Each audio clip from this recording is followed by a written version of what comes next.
Howdy, you soldiers. I am sweaty. I had an allergic reaction to a lip product last week, so my lipstick's all weird and don't mind any crusty stuff you see around my mouth, and I am super hyped up on Malona bars and chocolate chip cookies. It's already been a strange morning and I'm somehow already over-caffeinated, so let's just bring that chaos energy into today's video, right? What's the worst that could happen? Hello, everyone, and welcome to September. How did this happen? I don't know. Where did August go? It's one of those situations where when someone says, like, oh, you've been really busy, what have you been up to? I'm like, girl, couldn't tell you, but I haven't had a free day in like 3.5 weeks straight. And somehow, in all the time in August, I managed to read 6 books, which I was a little bit worried about because until I think like the 18th or so of the month, I had only read 1 book. So I don't know how I like marathoned my way through the rest of those in 2 weeks, but I did. Somebody call, I was gonna say the Pope. Well, a miracle did just occur. For another month in a row, August books did not really have any rhyme or reason to them. I read cutesy rom-com Christmas Tree Farms, I read Sacrilegious Saints, Umbral Gates spilling monsters into the other realm, some hot fae men who will hold a knife to your throat but in a sexy way, and 2 bicons getting lost in IKEA. So without further ado, grab a drink, grab a snack, and buckle in. Join me as we go over these 6 books that I read in August. To give this series of books a semblance of structure, I am going to go down the list in the order that I read them. So number 1 is the book that I spent most of August reading. This is a new epic fantasy by a new to me author. It is a raucous journey of anti-heroes and a whole lot of piss jokes. It's The Devils by Joe Abercrombie. The way that this was advertised versus the actual synopsis were 2 very different things to me, and I had no idea what I was getting myself into. Because the synopsis of this book makes it sound very serious and literary, where we have a pious priest, a Brother Diaz, who is sent on a sacred mission to a holy city, and the group of heroes that accompanies him are, in fact, unrepentant sinners, practicers of dark magic, but as it goes on and the mission gets more and more unholy, he realizes that it's pretty good to have some sinners on his side. But in actuality, this is a rollicking, raucous, bloody, body D&D campaign that has gone off the rails. A trash princess, a charismatic cult leader vampire, a begrudging immortal, a charming immortal, a flesh and lightning werewolf, a begrudgingly pompous magician necromancer, a sniveling priest, and an invisible elf walk into a bar. This unlikely cast of characters is trying to ferry a lost princess back to her rightful throne, but of course, her greedy brothers and dark magic all get in their way, and maybe it is good to have some unholy terrors on your side. Probably my favorite part of this is how he uses already established religious systems and turning it into something that is both familiar and blasphemous. It's real belief systems and established traditions that are twisted in a fantasy way that make it so new and intriguing. Really interesting take on immortality and how a variety of characters deal with it. Probably my favorite characters are Viga, who is our werewolf, and oh god, she's fascinating, but also Balthazar. He's so awful and I love him. And my favorite scene in the whole book is definitely the necromancy in the church. Oh boy! Now I gotta say, its biggest strength is also its greatest weakness, and that I said earlier it's a little bit like a D&D campaign, which I think is very fun, but it is very episodic, and it does waffle a little bit in the middle, like a bunch of random stuff is going on, and it kind of feels like he was like, well, we gotta have a shipwreck! And I can definitely tell a man wrote this. Like, there's a lot of, bodily excrement jokes, and fart jokes, and sex jokes, which, like, is fine, but I also want to be like, okay, Joe, dial it back. And the ending? The fuck was that? But like in a good way, I think. My girlfriend and I read this almost back to back, and we were discussing it after I had finished it. And you know how some movies will get like cartoon versions or like Muppet episodes, like Muppet Treasure Island? She and I both pitched The Devils to have a Muppet version. I think that would work out really well and just for everyone. Second up is my token nonfiction book of the month. So this August I listened to Hi Honey, I'm Homo, Sitcoms, Specials, and the Queering of American Culture by Matt Baum. Matt Baum is a journalist, podcaster, and video maker who wrote this entire book on the history of queerness and gay characters in sitcoms starting around 1950s and going up until about the mid-2010s. Even now, open and obvious and honest queerness in TV and movies is still seen as subversive and taboo. And whether we like to believe this of our entertainment or not, the movies that we consume, the media that we consume, do affect our point of view on many different issues. And so Matt talks about how many sitcoms and TV shows are paralleling real world issues within the queer community and using their shows and platforms as a way to introduce themes of queerness and acceptance. Some of the shows that he talks about are Soap, The Golden Girls, Mary Tyler Moore, Bewitched, Will and Grace, Ellen, and A Modern Family, to name a few. And he takes us on this journey of family sitcoms in the 50s and 60s being kind of a reflection on domestic life. But by the end of the decade into the 70s and 80s, we're moving away from suburban bliss and oops, mom forgot to put dinner in the oven, and more into stories of secrecy and weird families where monsters or secret aliens or witches in particular are being used as a metaphor to discuss different cultures and assimilating into American life. And how over the decades, multiple changes in censorship laws have affected what jokes can be said on TV and not. Plenty of episodes that showed beautiful relationships between queer couples were never allowed to be shown, and so there was a lot of arguing between studios and producers. For this example, he particularly talks about Soap, which apparently before it even aired had so many calls of moral panic that they kept shooting the show over and over and over again because they were both at war with the conservative anti-gay Christian groups, but also with the gay activist groups, and how this show became a tug of war where no one was really satisfied. My favorite anecdote of the whole book is apparently on the Ellen show, the producers weren't sure if it was safe for the network to out Ellen as gay, so they just put in a ton of gay jokes, but apparently they teased this timeline so much, they waffled around for so long that protesters actually started sending the studio boxes of waffle mix in protest, and like, iconic behavior. But he also talks about how certain episodes and members of family dynamics showed healthy, loving queer relationships in a way that actually helped overturn anti-gay bills. How Golden Girls was incredibly important during the AIDS crisis, and how the gay marriage storyline on Modern Family actually impacted the Marriage Equality Act of 2015. This is a pretty good audiobook. It wasn't too long. I really like the narration style, and it was very interesting. However, I am also not somebody who watches TV.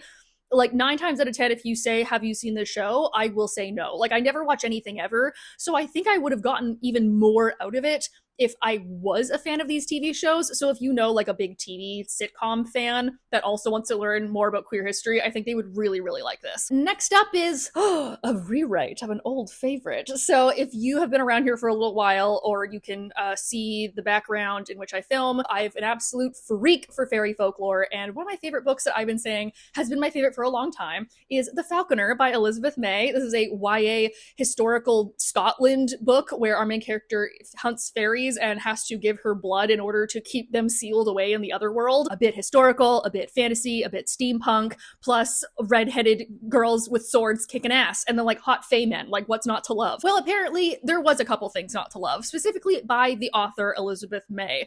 And multiple years ago, she announced that she was going to be rewriting this series as a fully adult book. Apparently that was her goal all along, was to make this an adult series, but when she sold it, they asked her to make it YA. So now she was gonna rewrite it and add in more like sex and gore. And I was like, oh, you mean the thing that I love but like amped up? Absolutely. So may I introduce you to the revised version of The Falconer by Elizabeth May. I admittedly may have some rose-colored glasses when it comes to the YA version of this, because I love creepy, dark, weird fairies. And I think at the time that I read them, they were very different than the sweet Tinkerbell fantasy type of books. So I really liked that they were darker and grittier and a little bit bloodier. I don't know how I feel about this, because as a book in general, this is just one long action scene. There's very little downtime and actually much less character development than I remember. Alina has PTSD from a variety of fairy-related attacks, and she's grieving her mother's death at the same time while trying to single-handedly keep Edinburgh safe from like a whole realm of vengeful fairies. And our dark fae shadow daddy Kieran is just delectable. Typical Cruel Prince kind of vibe, you know, just a guy who has no taste for social cues. And Elizabeth May really said, oh, I'm sorry, actually I invented the knife to the throat scene. Also, let Derek have his thimble full of honey and his rack of ears. Okay, hashtag justice for Derek. The story is the same. It's just I was promised that it was going to be amped up,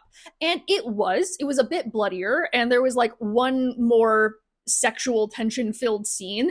But I kind of feel like she didn't push it enough. The voice is very like romantic-y voice, and definitely does not sound like how anyone talks, specifically not in 1850s Edinburgh. It's a little too banter-filled for my liking, and that's saying a lot. And I also felt it was a little surface level, which may have been fine for a YA, but as a now labeled adult book, I was kind of hoping that we could dive a little bit deeper into things like PTSD and grief and, sexual attraction to somebody that is maybe evil. That being said, it's still a good story and still a good book, but I don't know if there's like a huge difference between the YA and the adult one, so you could kind of pick or choose with either one that you want. Although, do be warned, the second and third of the series get like really intense. Now we're gonna switch gears a little bit and we're gonna talk about a romance novel. And what do I love in romance novels? Like, what are the cliche rom-com tropes that I adore? I love a charming meet cute and a he falls first, and if you, like me, are also ready to embrace the cliche,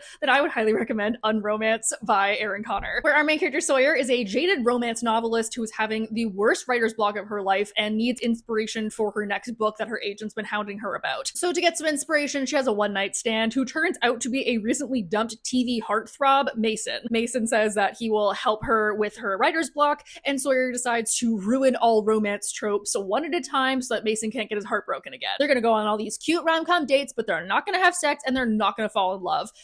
And I bet you can guess what actually happens. This was really fun. Top-notch banter. Their chemistry is so good. Both of them are struggling with their career roadblocks, how Sawyer is worried that she's never going to reach the success that she hoped to have, and Mason is having some trouble moving on from a TV show that he's been a part of. He's worried about leaving the stability, but also wanting to do more and actually make a difference in the film industry. And Mason is so sweet and funny and romantic, and like, yes, I understand he's written by a woman, but like, what a guy. Individually, there's a lot in here on kind of fighting the expectations that you've set for yourself, but then together there's a lot of how nice it is to have someone in your corner, like someone that feels like home, that's going to be there to support you, but also how queerness can impact your relationships, because both of them are bi, which is great, love to see it.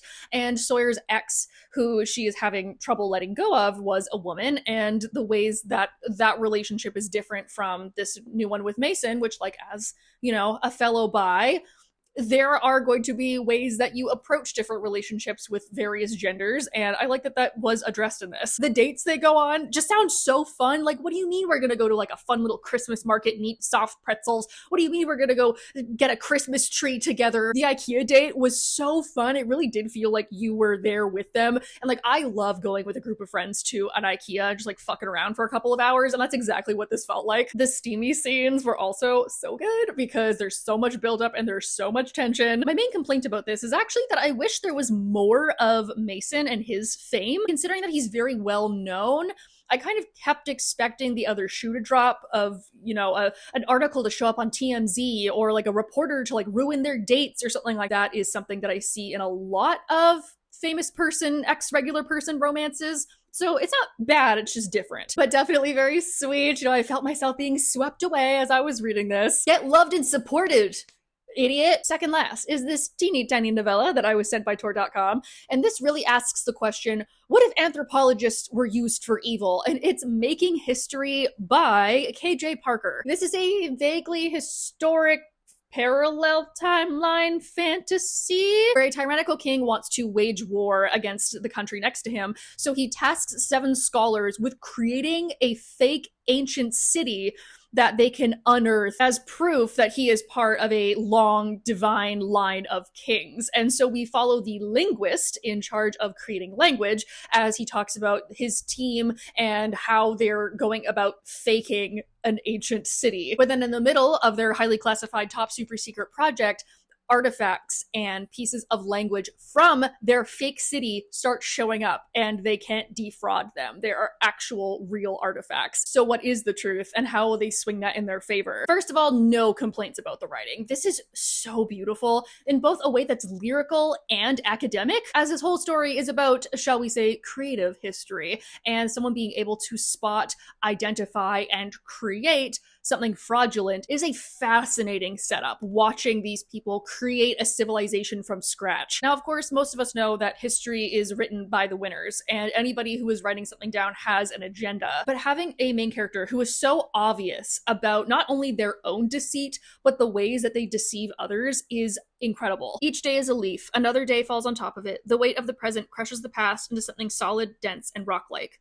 The past becomes so solid you can build on it, believing that your foundations are rock. Hence the belief, so useful in my line of business, that the past is fixed, immutable. You can't change the past, they say. We believe that if a thing's true today, it must have been true yesterday, and maybe even the day before. We can't conceive of truth changing, evolving. My job at that time was all about changing the past, and I was very good at it. But I also love that even though this book is all about spreading propaganda, the main character is still not immune to propaganda. Like, again, at the beginning, he talks about how, oh, I'm so good at what I do, and I change the past, and people will believe the truth because I'm so good at my job. But then he also goes into how certain things that people have said can't be true. You know, that's ridiculous. Of course, we always know that it's this way. So he's actually not immune to other people's fraudulence, even though he believes that he's above all of it. It's so interesting. Now, I really love the mystery. I loved the first twist. It was this kind of thing of like, is it magic? Is it not? What's going on? Is this like a time loop? Is it a time hole? Is it a vortex? I don't know. But I will say I did not like the ending. I did not like the twist. I don't think there was enough foreshadowing. The first half and the second half felt very separate, and that was very disappointing because I really loved the idea of like faking a city, but then the ending did not do that whole storyline justice. I have conflicting feelings on this, so maybe I'll pass this on to a friend and see what they think. And last, but certainly not least, get in, loser, we're going to the Umbral Gate. I'm so happy to say I ended August on a very high note. I absolutely loved House of the Beast by Michelle Wong. And I actually got my copy at Perfect Match, which is the new Vancouver romance bookstore. Congratulations again, Amy. If you are in the area, you gotta go. It's so cute. And on launch day, Michelle Wong was in store signing books, and so I got my book signed and doodled in. And like, look at that. Ooh, it is the Eye of the Heaven Seer. This is set in a fantasy world where the high people of court are vessels for the four overseer gods. Where our main character Alma is a young girl who strikes a bargain with a mysterious god in order to get revenge on her family. Alma is a child born out of wedlock, and it turns out that her father is a vessel for the Dread Beast, the harbinger of death. But when her mother dies, she's taken to the Avera estate and trained by her father in order to be a new vessel. And as she grows, she plots to take down the family that took everything from her, as well as growing closer to the god attached to her that has taken the form of a beautiful starlit boy. Divine rituals, intense combat, revenge, and seeing love in the darkness. This was a beautiful fantasy novel that really blew me away. We follow Alma from being a young child up until adulthood, and it moved at a slow but steady clip. It was a very engrossing story. Very complicated family dynamics, to say the least. Alma getting this cruelty and hostility from everywhere in her life for multiple years and having to grow self-reliant, but also never being alone because she has Aster, who is her god. And I really love Aster because he's this ephemeral deity that is her friend, but also is worshipful of her, but definitely has his own agenda. Their entire relationship is very unhealthy and codependent, and I really liked the toxicity of it because you have this otherworldly god who we don't know what the hell's going on with him, but like he loves this person sort of in the way that he's able to, because the gods and their worshippers and their vessels and their powers are so ingrained in this society. There is an awful lot of commentary on religion and extremism and the kind of unraveling of faith. I also love that everybody in House Avera that serves the Dread Beast has to sacrifice their arm.